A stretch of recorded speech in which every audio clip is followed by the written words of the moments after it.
Yo, this shit OP.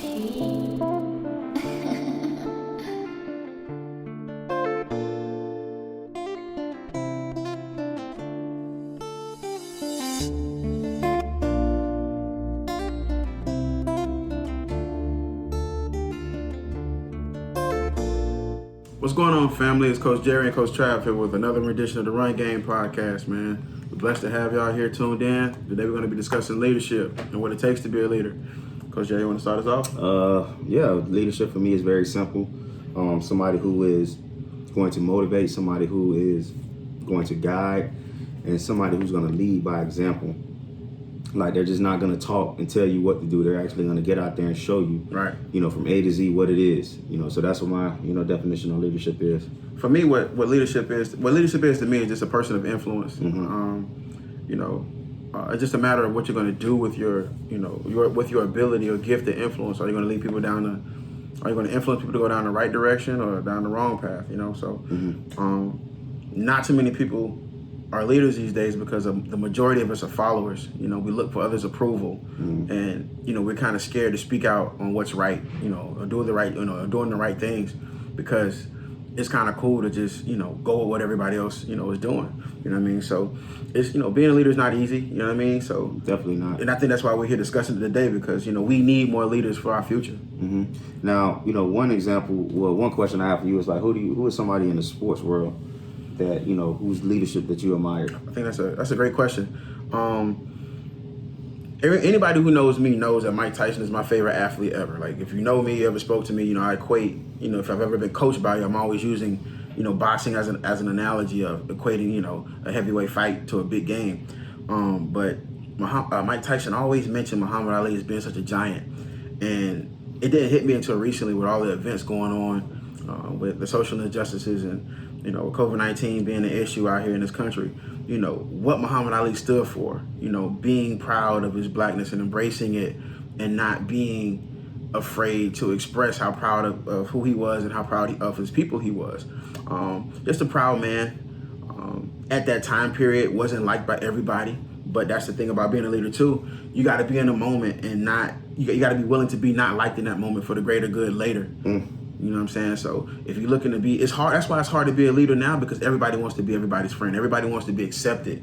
But to be an ultimate leader, you got to be willing to be the bad guy now to be appreciated later. And that's gonna come right back. That what he said right there is gonna come right back. Well, let me ask you about this. Who is somebody outside the lines, whose leadership that you admire? My dog Jerry Seymour, Running Back Academy, man. and I'm gonna tell y'all why, because all of this started from something small. I was years ago. How long have we been in the game now? 5 years. 5 years. So 5 years ago, years. I'm studying to get my my master's degree, and I just when I take a break, I click on Facebook and open it up, and I see my man training kids, like babies, like 6, 7 years old, and it'd be like 2 or 3 kids, and I'm like, man, that's pretty dope. And from that moment, it just grew into something major. Eventually I asked to be a part of the Game Day family. He was like, yo, come on, just do it. You know what I mean? And he pushed me to be a better coach out here too, to help build my confidence up in what I'm doing. And it just started from something small, and that's what it takes to be a leader. It doesn't, a lot of times we look at the big picture and what we want things to be and how to shape the world. A lot of times it's just taking that one step. Just take the first step, man, and then being disciplined and being consistent and walking that path. And a lot of times when we look back at what we've done, we don't even realize it, because we've been disciplined day by day, keeping our head down and just working diligently at what our vision is and what our goals are. And then when you look back at it, man, it's just like, wow, we've accomplished a lot. Yeah. So I got to take my hat off to my man right here, because it started off something very small, man, and to go from training 7-year-old kids to NFL running backs, and not just guys you never heard of before, but guys who made the Pro Bowl and won Super Bowls and stuff like that. And my man, also, for y'all who don't know too, like he been in Zoom meetings where professional NFL coaches are asking him questions, and that's big. Where it's like it all started from something small. So I got to tip my hat off to you, man, because that takes a lot of discipline and leadership skills to get that going. It was tough, boy. It was tough trying to lead myself. You know, so as far as like leaderships outside the lines, man, there's a lot of leaders that we have in the community that I look up to. A lot of guys that's trying to make a change in our community, man. You got Arvis Lawson, man, with Fanit. Hey, shout out to him, man. Yeah, I ran into him bro. the other day too, man. You know, it's funny, ran into him, and he's out doing times like this. He's out, you know, feeding kids for free for the summer. Yeah. You know, at a restaurant down in Overtown, man. So shout out to Fanit, Yeah. you know what I mean, for what he's doing. Yeah, bro. And things like that go unnoticed because there aren't any cameras. So, Yeah. you know, when you like a true leader, you know, is a person who is doing things when nobody's not looking. Right. Like, what are you doing when the cameras are not around? You know, are you doing it for the right reason? So shout out to Fanit, shout out to my man, you know, Coach Lawson, man. We appreciate you, bro. Yeah. You know, it's always Yeah. cool to see somebody else doing something too, because sometimes as a leader, you feel like you're out here alone. Yeah, for real. You know, you got, you know, other leaders like Coach Mario Smith with True Prep Academy. He has his academy school, you know, boys, teaching these boys the early about financial, you know, stability. Planting seeds. Yeah, bro, taking them to museums, taking them on trips, you know, taking them abroad. Right. I mean, honestly, if I had a kid who was in middle school, he would definitely be in that school right now, ASAP, because of what he's teaching. He's teaching his kids about he's teaching these kids about black excellence Right. at a young age. Planting seeds. Planting seeds. I mean, these kids are getting black history year round. Right. Year round with them. You know what I'm saying? And I promise you, if I had a kid, and I'm not just talking, he would be at True Prep Academy. Right. You know what I mean? Because what he's instilling in these kids, you know, I'm a disciple of Coach Mario. You know, he's the reason why I'm training. He trained me right before I went to college. And, you know, I came back and I just, you know, went back to my roots, man. So I always tell him, man, I'm a disciple of his. So salute to Coach Mario, man, who's out there doing great things. And those are just two of the people that I notice right now. But trust me, there's more. And if I didn't mention you, trust me, your work is not going unnoticed. Right. But those are two of the guys that I just, you know, I thought about right now at this Right. moment. You know, and when we talk about this, Trav, you know, what about, you know, what do we tell kids about leadership? You know, what do we tell them about it? You know, what's our advice to them about kids or parents who need to tell their kids what leadership is? Man, it's not easy, especially in today's climate where everybody wants to be liked or accepted by somebody. Everybody wants to be everybody's friend. You know, being a leader is tough. Being a leader is being a person who has to be disciplined. You know, you got to be confident in yourself and be willing to call somebody else out when they're shortchanging themselves.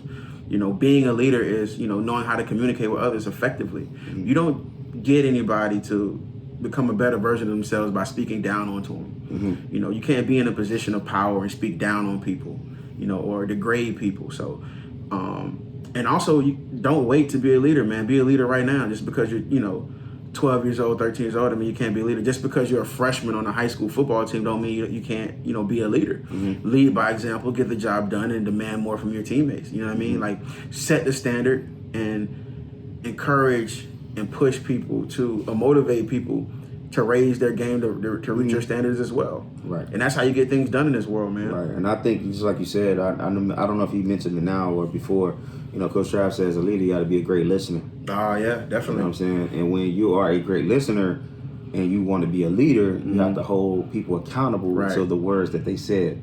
So if I tell Trav, and Trav's my leader, and I tell Trav, you know, I say to Trav, I want to be great one day. I want to be great. I want to work hard. And when Trav sees me not working hard, or when Trav sees me doing things that's not great, he's going to remind me of what I said I wanted to be. And I can't get mad at him because that's what a lot of y'all do. You get mad at the people who's holding you accountable for the things that you say. Right. You know, and you can't do that. If you say it, do it. You know what I mean? But outside of that, that's just what it is. Like that's what I would tell. What I would tell kids is that leadership, like you said, is not easy, bro. It's tough. And also too, man, to be a leader, you got to be able to offer solutions. You know, another issue that we have in today's climate, everybody's pointing out the problem, Yeah, bro. but nobody's offering up the solution. So my thing is, you know, when you point out the problem, you're basically just pouring gasoline on the flame. How are we going to put this fire out? You know what I mean? How are we going to fix the problem, man? So a great leader, you know, figures out solutions. You know what I mean? Like, so for me, if I'm, you know, as a coach, I'm going home, I'm going through scenarios in my head of, you know, trying to figure out how can I get this unit to be the best version of themselves. You know what I mean? I'm trying to figure out problems, trying to figure out a solution on how to motivate a person. And also to be a leader too, you just can't lead everybody the same way. Everybody's different. Everybody responds differently. So you got to be able to, you know, assess the situation, effectively communicate, and then offer a solution to the problem. Yeah, I mean, I couldn't have said no better than that.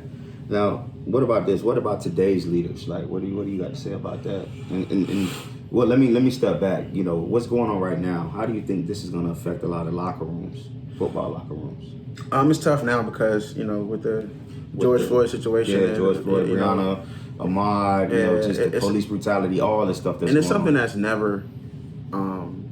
It's always been an issue, but it always fell on deaf ears too. And to be a leader, being a leader, you got to be willing to stand up in the paint and stay patient, stay in the fight. Don't give up. Let's say we've been talking about this for years, but it's just now getting the recognition that they should have gotten from the very beginning. People were trying to deflect and find different issues or finding, they were working harder to discredit the movement of what some of these athletes are doing now, and to just kind of stick with it, man. To be a leader, you got to stick with it. You got to be willing to sacrifice your career. You got to be willing to, depending on the scenario, you got to be willing to sacrifice yourself. You got to be willing to not be liked, to not be approved. You know what I mean? So it's tough, but it's interesting to see, man. I think we've made progress in the sense of, I think this is all divine too, because there are no sports being played right now.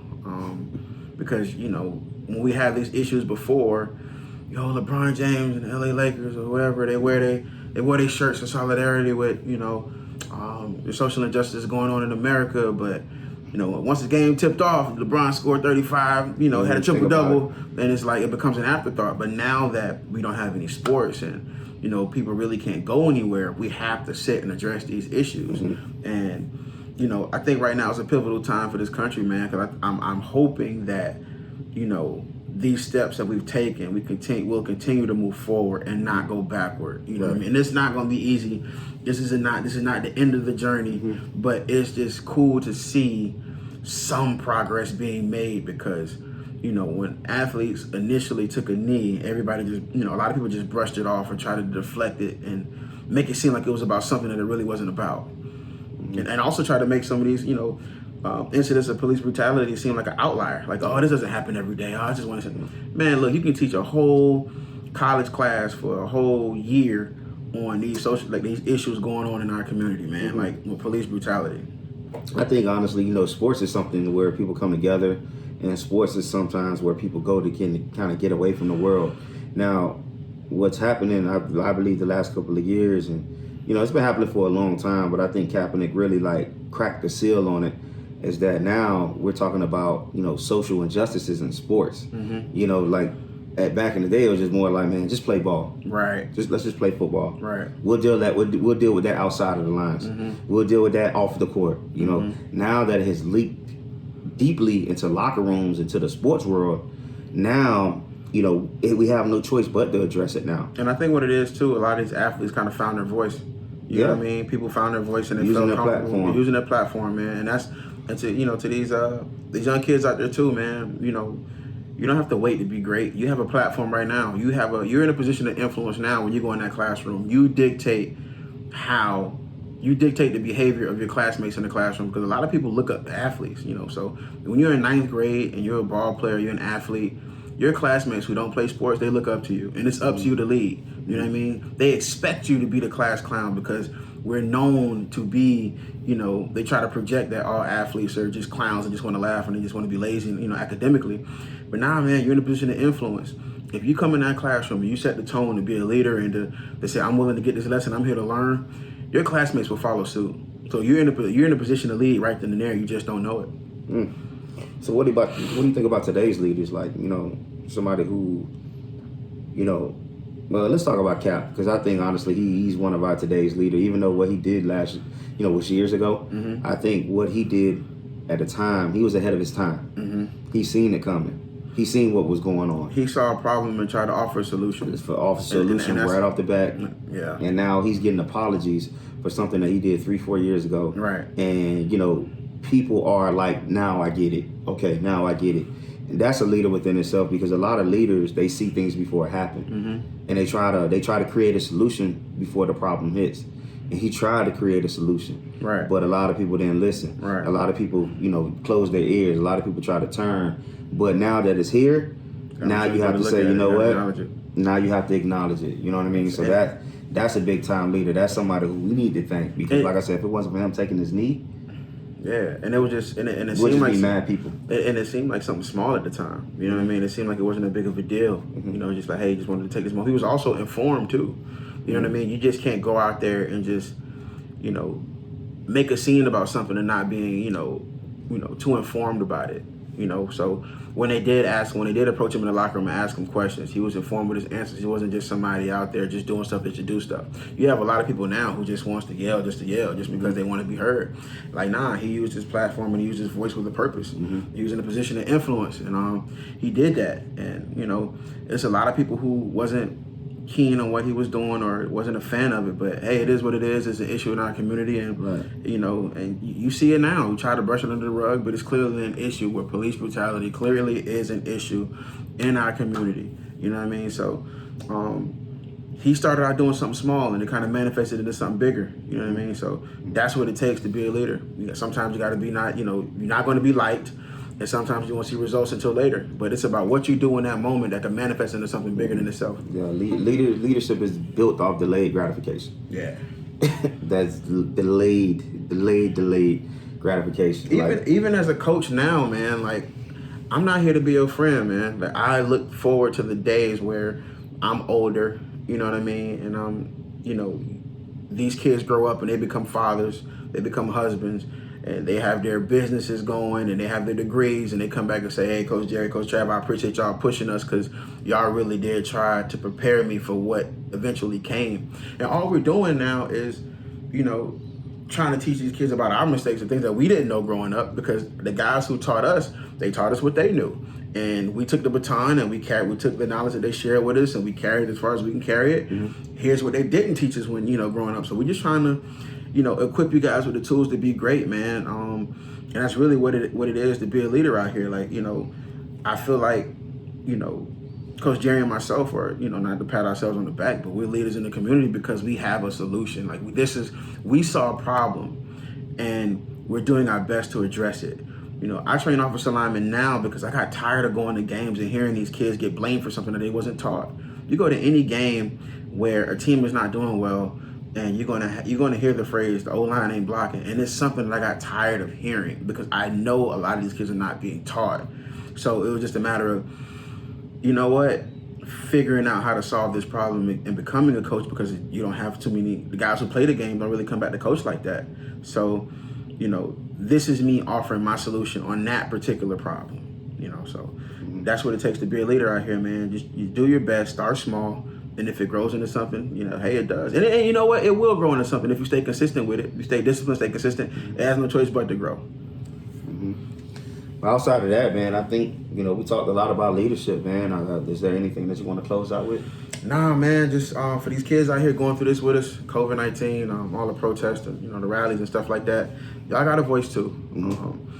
You know, this future, what we're going through right now doesn't have to be your future. You're in a position to make change.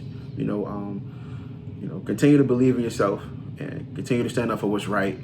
And, you know, don't get too down about, don't lose sight of hope. Don't lose hope. You know, I'm not going to say don't get down, because I can't tell victims how to feel. I can't tell you how to feel about something, but I'm going to just say don't lose hope and understand that you're going to have an opportunity to change this, you know, change the world. You know what I mean? So just stick with it. You know what I mean? Continue to fight for what you believe in, and, you know, continue to lead in the classroom. You know, continue to take a stand against bullying. That's something I didn't really get a chance to tap into, but, you know, if you see somebody getting bullied, man, step in, because you wouldn't want to grow up and have your kid come to you about somebody bullying them in the school. So, you know, if you have a new kid that comes into the school that, you know, man, ask that kid how he's doing. You know what I mean? You know, take that kid under your wing and become his friend. Like, that's what leaders do. You find somebody you see somebody who's uncomfortable or new to a situation, try to be welcoming, you know, make them feel at home, because you don't know what people be going through in their own personal lives. So, you know, being a leader is being able to step outside of yourself. You know what I mean? Put others before yourself sometimes. And it's tough, man. It's tough. But, man, for the greater good of this world, the community, man, you know, sometimes it's what's best. So I think that's our message for today. That's all I had to say. That's all I got to say either. Hey, man, appreciate y'all for tuning in. And this is another edition of the Run Game Podcast. We love y'all. Stay safe. Peace.